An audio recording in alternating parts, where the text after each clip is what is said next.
Danny Flexen for Seconds Out. Delighted to be joined by Erickson Lubin, super welterweight contender, and approaching a big fight. Just a couple of weeks away now against Terrell. I believe 1 you week. pronounce it. 1 week. Mm-hmm. Terrell Gausha. I think I've pronounced that correctly. Former Olympian, of course. Is this, with what's at stake, the biggest fight since the Charlo fight? Yeah, for sure. For sure. Yeah, I think this is the biggest fight since the Charlo fight because, this right here puts me in the mandatory spot again. And then, it's just not the mandatory to fight for one belt, but, to fight for all three belts, the WBA, the WBC, and the IBF, which is what Charlo and Rosario's fighting for. So there's definitely more at stake. It's the main event on Showtime. So, I'm excited and I'm motivated to go out there and, put on a performance for the fans. Now, before we go on, I can see the banner behind you in the background. You're going to have to tell us now. Is it your birthday or someone else's birthday? No. It was my son's birthday. Oh, how old was he? 3. Oh, excellent. My son's 4. He's asleep at the moment. It's quite late over here. But yeah, happy birthday to your son. What's his name? Malachi. Happy birthday, Malachi. Thank you. 3's a great age. Yeah. Good stuff. Now, going in against Gausha, as you say, huge fight. Just tell us a bit about how preparation has gone, particularly your latest camp with Kevin Cunningham, who you've been with for a few fights now. I'm guessing you guys are really starting to gel. Oh, for sure. Me and Kevin, we clicked ever since the first fight, that I had with him. Training camp's been great. Training camp's pretty much over with now. We're about to head into the bubble on Monday. It's been an absolutely great training camp. We worked on game plan. We worked on strategy. We worked on, just a whole bunch of stuff this camp. We've been in the gym all year. And, come fight night, it'll all show. All the hard work pays off on fight night. So can't wait to show you guys. Tell us a little bit about what prompted the decision to link up with Kevin and also what he's brought to your game. What has changed since you guys have been together? Well, he's great with southpaws, and I knew that because I've seen Kevin for years now. Even before I even turned pro, before he knew me, I knew him. So just knowing that he was great with southpaws, that helped my decision to go with him. He's not too far from my hometown. He's out here in West Palm Beach. I relocated to West Palm Beach. I live out here now. And just, knowing the type of trainer he is, knowing that he's a zero tolerance type of trainer, and knowing that I kind of needed that in my corner, just someone that, is going to push me to the next level. And that's what he's doing. I just want to take you back a little bit to when you first turned pro, because I don't know if people realize now, but it was a huge story at the time. 2013, I think it was, when you made the decision. Most people had you pegged for at least contending to go to the Olympics in 2016. And you decided to turn your back on the amateur code and go with, at the time, I think it's Iron Mike Productions, Mike Tyson's promotional company, which is unfortunately no longer with us. Just if you can take us back, what was it that made you give up at the time on the Olympic dream and decide it was time to go pro? Because you were only, 18? Yeah. I was turning 18. I was 17 years old. Just knowing that the amateur rules were changing and stuff like that. Just, that kind of turned me off from the amateurs and seeing just different stuff, like the headgear's coming off and all that type of stuff. So I said, you know what, I might as well get paid for it. I ain't have no money. My parents really ain't have it either. So I turned pro because I knew I was hot and I knew I was ready for the pros. So I turned professional and they made a big deal out of it. The USA Boxing Committee, they made a big deal out of it. They had my name buzzing, So I ran with it and I turned professional.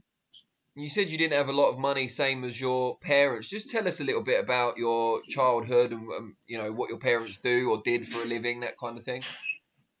I mean, my dad, he's a barber. My dad, he's doing his thing now, but growing up, we didn't really have much because my parents, my dad, he was working at Taco Bell from what I remember.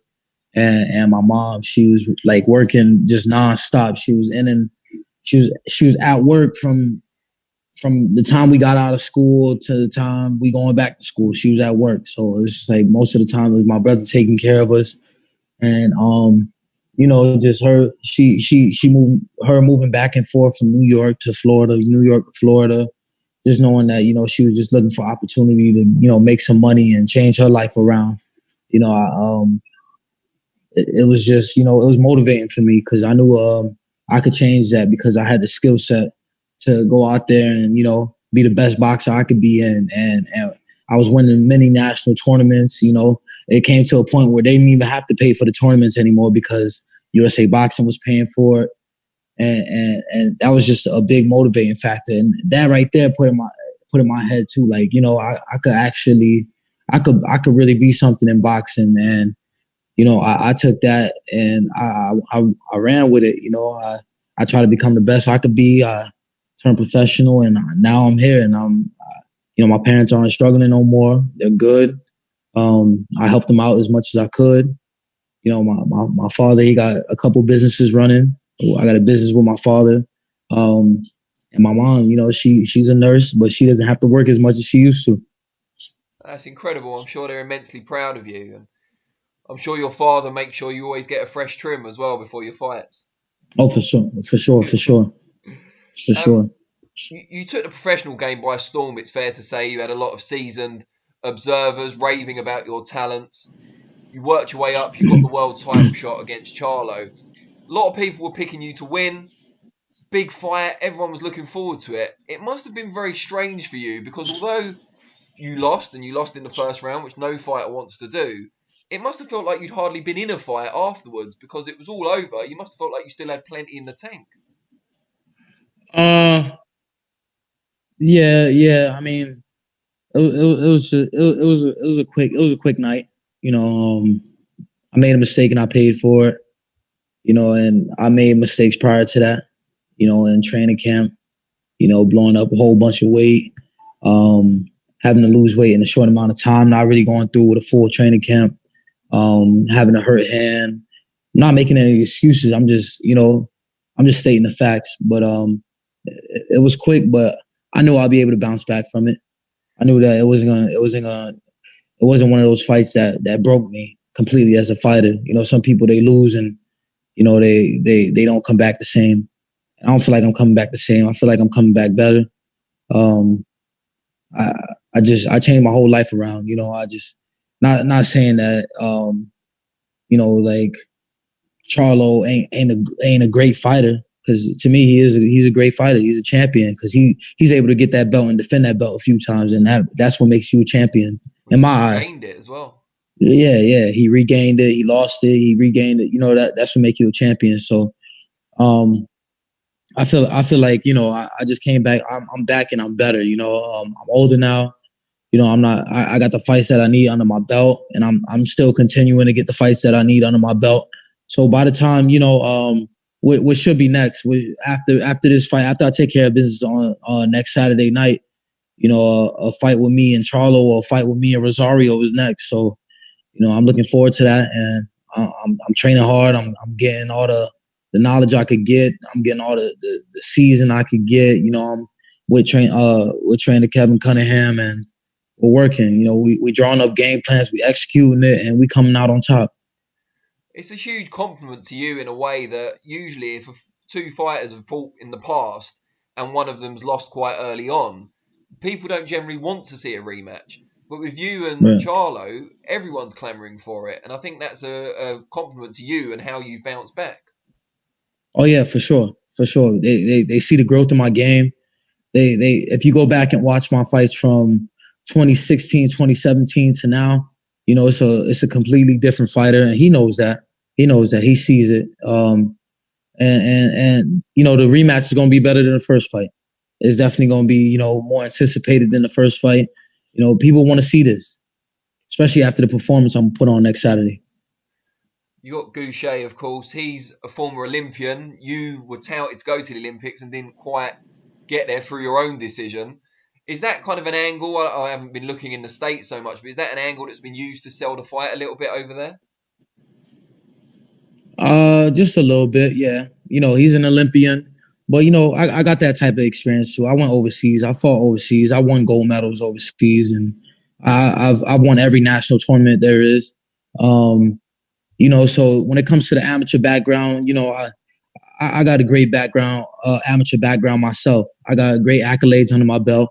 We got the same amount of pro fights, so they're looking at it as a fight where they want to see who's bouncing back better. And I feel like I'm bouncing back better because I got better opponents under my belt. He's fought Austin Trout to a draw, and I think he has only a couple fights after his lone loss. Yeah. But this is a fight that the fans want to see. They rank us as the top 154 pounders, two of the top 154 pounders at least. And they want to see who comes out on top, and I believe I'll come out on top. I'm hungry, I'm young, and I'm fierce. I'm fearful. Do you ever regret not going to the Olympics? Because you were, it was 3 years early, but you were a good chance to medal in most people's opinions. I mean, I think about it sometimes, but I don't regret anything. I don't live with any regrets. The Olympics would have been nice, but I'm happy with the position that I'm in right now. I'm a top 154 pounder. I always knew I was going to be on top of this boxing game because it's just something that is God's gift to me. I'm destined for this. I'm destined for greatness. And if all goes well against Gausha, you said next will hopefully be Charlo or Rosario, whoever comes out on top in that fight. Big pay-per-view event, obviously both Charlo brothers on that. What are your overall goals in boxing once you've won that first world title? Is it to dominate this weight class? Is it to go through the weights? What do you want to do? I mean, I obviously want to dominate this weight class first, take care of 154 pounds to where there's no arguments, no debates about who's the best at this weight class. And then, I want to take it to 160 pounds or make the big fights at 154 pounds, catch weights. It doesn't matter. And outside the ring, with some of the bigger names. And outside the ring, you've already talked about some of the efforts you've gone to helping out your family. Is there anything in that area that you still want to do? Any more mountains to climb outside the ring? Oh, for sure. I want to get my mom. I want to get my mom a house. I want to, I want to do a lot of helping out. I want to help out with some of my people that's in need. I got a lot of people that's in need. I'm not really trying to be that person that's like acting like everybody needs me, but I definitely want to help out a few people that had my back as when I was young and when I had nothing. I want to help out those people. I want to help out my parents. I want to make sure my son's in the right environment and help myself, help my father with his business and the business we got together. I just want to change the lives around for everyone that's around me. Make us all winners. That's great stuff. And just before we let you go, the NFL season kicked off last night, as we know. Who's your team, and what do you think of their chances this season? Tampa Bay, baby. Tampa Bay. It's not Tampa Bay. I think to be a Bucs fan. Yeah. I've always been a Bucs fan. I'm good friends with Mike Evans. Some of the Bucs players. But I also like Lamar Jackson with Baltimore. So I'm looking forward to those teams having a great season. And any insider knowledge from Mike Evans about how Brady's looking? If he's singling him out for passes quite a lot, targeting him? No inside, but I'm sure he'll do great. I'm sure he's going to do great this season. Great stuff. Well, I'm sure you're going to do great as well. We look forward to tuning into the big fight next week. Very best of luck, and I hope we get to speak again. Thanks for having me. Thanks. Take care. You too.